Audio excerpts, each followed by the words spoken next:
So ngayon mga ka-Mindtech, ituturo ko sa inyo kung paano i-secure yung ating GCash account kasi nga minsan may mga nagtatangkang buksan yung ating GCash. So ngayon guys, hindi na nila basta-basta mabubuksan kasi nga isi-secure na natin gamit yung bagong update ng GCash. So paano nga ba yun gawin? Make sure lang guys sa panoorin nyo yung video nga matapos para malaman nyo step by step kung paano i-secured yung ating GCash account ngayong 2024. So una natin gagawin guys, kailangan muna natin i-update yung ating GCash app para updated tayo sa mga bagong features. So ang gagawin natin, pumunta lang tayo sa Play Store. Click lang natin itong Play Store, then pumunta tayo sa may search bar or search engine sa taas. Then i-type lang natin dito yung GCash. Once na ma-type na natin, search lang natin yan. Automatic lalabas yan dyan. So once na may nakita kayo ditong update, katulad nito, i-click nyo yung update. Para pag may mga bagong features si GCash, automatic magkakaroon ang ating GCash app. Once na tapos na kayo mag-update ng GCash app sa inyong device, ang gagawin nyo lang, i-click nyo lang itong open. So click open.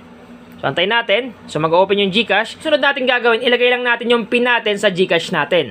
Once na malagay nyo na, automatic magpa-processing yan. So, ito na yung makikita nyo guys. Ito na yung update ni GCash na dapat natin gawin para ma-secure yung ating GCash account para hindi na ma-open ng kahit sino man na nagtatangka na buksan yung ating GCash account. So, nakalagay dito, Security Update. It's here. Introducing Account Secure. So, ang gagawin lang natin para ma-secure yung ating GCash account, i-click lang natin tong Yes, register this phone, okay? So, click lang natin tong yes, register this phone. Once na maklik na natin yan, automatic hingi dito ng face recognition. So, gagawin nyo lang, click nyo lang tong next button, then sundin nyo yung sinasabi dito sa may face recognition. So, once na magawa nyo na yung face recognition dito at nasunod nyo na yung sinasabi, eto na yung lalabas. Nakalagay dito, account secure. Congratulations, account secure ka na.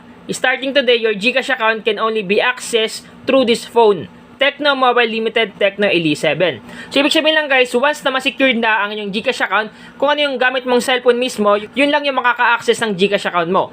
So, halimbawa, may magtatangkang buksan ang inyong GCash account sa ibang device, hindi nila basta-basta magagawa yun. Kasi nga, ito lang na phone na niregister natin yung makakabukas. Kasi nga, sinecure na natin yung account natin sa GCash. So, sa ganitong paraan guys, safe and 100% secured na yung ating GCash account.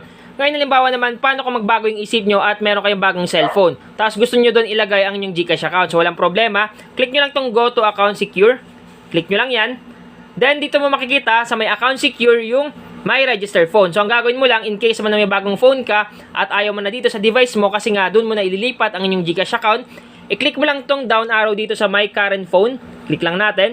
May nakalagay dyan guys na unregistered phone. Okay, so once na-click mo yung unregistered phone, automatic hindi na mare-register yung GCash account mo dito sa device. At ang gagawin mo lang is mag-install ka lang ng bagong GCash app dun sa bagong device mo at ilagin mo ang inyong GCash account. Okay? So ganun lang yung gagawin nyo para makalagin kayo sa ibang device. Tandaan nyo lang na pag hindi nyo in-unregister dito sa may lumang device nyo, yung GCash account nyo is hindi nyo talaga ma-open sa bagong device. Okay? Kasi nga, nakasecure dyan. Ngayon kung gusto mo ilagin yan sa bagong device or sa bagong phone mo, kung bumili ka man ng bago, i-click mo yung unregistered phone dito sa may GCash mo sa may old na device. So ipapakita ko ngayon sa inyo dito kung saan matatagpuan yung account secure kung in case man na gusto mo i-unregister yung old device mo kasi nga may bagong phone ka. So ang gagawin mo lang, click mo lang tong profile dito sa may baba, click profile, then swipe mo lang pataas, hanapin mo lang yung settings, click mo lang tong settings dito at makikita mo na dito yung account secure. So click mo lang tong account secure.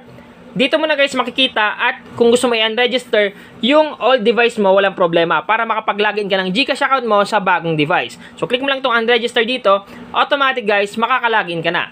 So ganun guys yung way para ma-secure talaga yung GCash account natin para hindi na basta-basta mau-open ng kahit sino man na nagtatangka na buksan yung ating GCash account. So sana nakatulong tong vlog ko ngayon. Once again naman, Mindtech PH, thank you and God bless all.